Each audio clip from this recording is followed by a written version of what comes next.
दोस्तों, ये हवाई सफर भी कितनी शानदार चीज होती है। पलक झपकाते ही एक जगह से दूसरी जगह पर। लेकिन क्या आपने कभी सोचा है, अगर जमीन पर ही इस गति से सफर करने का मौका मिले तो, और शायद उससे भी ज्यादा। यह हकीकत हो सकता है। और आज हम आपको एक ऐसे ही सफर की दास्तान सुनाने जा रहे हैं। यह है virgin hyperloop.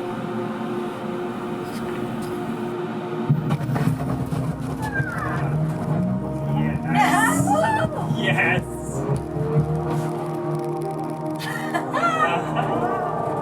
That was so good. That was awesome. That was awesome. So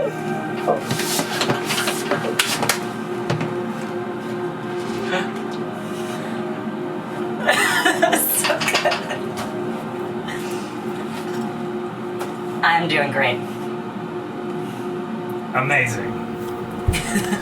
दरअसल यह था अमेरिका में लास वेगास के नेवादा रेगिस्तान में वर्जिन हाइपरलूप का यात्रियों के साथ पहला परीक्षण।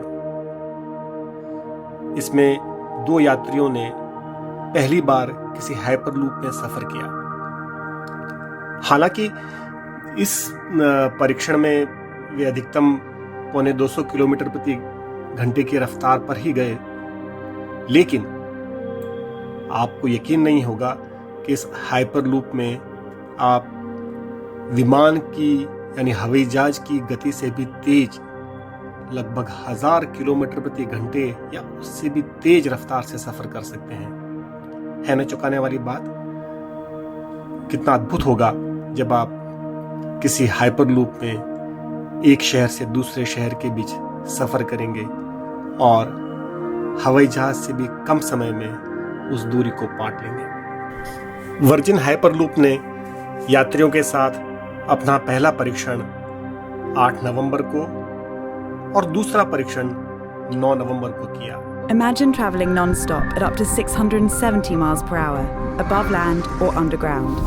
This is Hyperloop, a new mode of transportation that has been developed by Hyperloop One. It starts with an electric motor, which is broken up into 2 basic components: the rotor, which rotates, and the stator, which is stationary. The stator is an electromagnet, so when an electric current passes through it, the rotor is magnetically attracted to spin. Unlike a normal electric motor, the Hyperloop One motor isn't circular, it's linear. And the rotor is on the pod, which is propelled magnetically as it moves over the stator. Hyperloop One's unique technology uses magnetic levitation to guide and lift the pod off the track. Nearly all of the air inside the Hyperloop tube is removed using a series of vacuum pumps. This effectively creates our own sky inside the tube, as if you are quietly flying at 200,000 feet above sea level. This reduces drag, so only the smallest amount of electricity is needed to achieve extraordinary speeds, and creates a more cost and energy efficient system than high-speed rail or airline transport. Hyperloop One will be automated by the most advanced systems in the world, allowing a safe and efficient journey that's never delayed or overbooked. Hyperloop is the first new form of public transportation in over 100 years. Fundamentally, it will change the way we travel, work and live. अभी इस परीक्षण में हमने देखा कि इस पोड में खाली 2 ही यात्री बैठे थे, लेकिन जब यह सफर वास्तव में हकीकत में तब्दील होगा, तब इस तरह के पॉड में तकरीबन 20 से 25, अधिकतम 28 यात्री सफर कर सकेंगे। वर्जिन हाइपरलूप उसी वर्जिन समूह का एक हिस्सा है जिसकी स्थापना मशहूर उद्योगपति रिचर्ड ब्रैंसन ने की थी। हालांकि इसका इंसानी यात्रियों के साथ पहला परीक्षण बेहद कामयाब और उत्साहजनक तो रहा है, लेकिन इसे असली सफर में तब्दील करने में अभी थोड़ा वक्त लगेगा। वर्जिन हाइपरलूप को उम्मीद है कि वह 2025 तक सुरक्षा प्रमाण पत्र हासिल कर लेगी और साल 2030 तक वह वाणिज्यिक ऑपरेशंस यानी कि उसको सफर में हकीकत में मैदान पर उतारने की कोशिश में है। इस तरह के हाइपरलूप जमीन की सतह के ऊपर खंभों के सहारे भी बनाए जा सकते हैं, जैसे हमारे कई शहरों में मेट्रो की पटरियां बनी हैं, या फिर भूमिगत यानी जमीन के नीचे सुरंगें खोदकर भी इस तरह के हाइपरलूप स्थापित किए जा सकते हैं। ये हर शहर की अपनी सुविधा के हिसाब से किया जा सकता है। आपको यह जानकर भी हैरानी होगी कि हाइपरलूप जिन देशों में शुरुआती दौर में स्थापित करने की योजना बन रही है, उनमें से भारत भी एक है।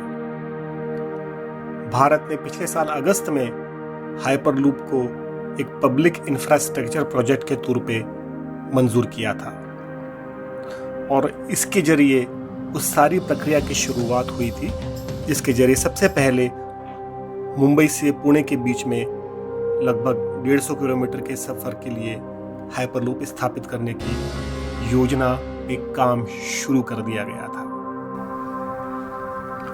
महाराष्ट्र के अलावा वर्जिन हाइपरलूप भारत में अमृतसर, लुधियाना और चंडीगढ़ शहरों के बीच भी इसी तरह का एक हाइपरलूप सिस्टम खड़ा करने की योजना पर काम कर रहा है।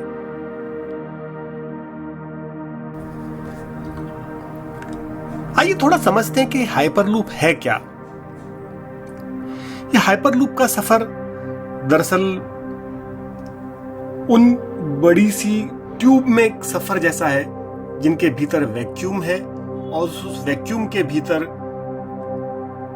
यात्री पॉड के अंदर बैठकर एक जगह से दूसरी जगह पर सफर करते हैं। तो चूंकि इस ट्यूब के भीतर वैक्यूम है और वहां कोई फ्रिक्शन नहीं है, इस वजह से उसमें सफर की गति बहुत तेज रहती है। इसी रास्ते से यात्री भी जा सकते हैं और उस पोड के भीतर सामान भी एक जगह से दूसरी जगह पर ले जाया जा सकता है। अगर यह वास्तव में हकीकत में तब्दील होता है तो ये कल्पना की जा सकती है कि एक जगह से दूसरी जगह का सफर कितना तेज हो जाएगा। जैसे कि एक न्यूयॉर्क से वॉशिंगटन के बीच की दूरी को आप केवल आधे घंटे के भीतर माप सकें। यह इन दो शहरों के बीच हवाई जहाज किसके सफर में लगने वाले समय से आधा है, और किसी हाई स्पीड ट्रेन के सफर में लगने वाले समय से 4 गुना तेज है। अब आप कल्पना कर सकते हैं ये सफर वाकई कितना तेज होगा। Oh. Give me peak speed, baby. Give me peak speed. Oh my god. Holy shit. What is that? Big mouth. Vehicle at Funko stop. Lockdown. Police check on the occupants. Sorry, you okay? What's the speed? Josh?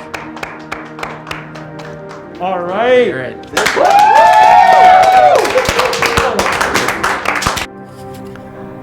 एक कामयाबी अगली कई कामयाबियों का रास्ता खोलेगी, और यह तय है कि आने वाले दौर में सफर वैसा नहीं होगा जैसा अभी होता है। यह कुछ नया होगा और बहुत तेज।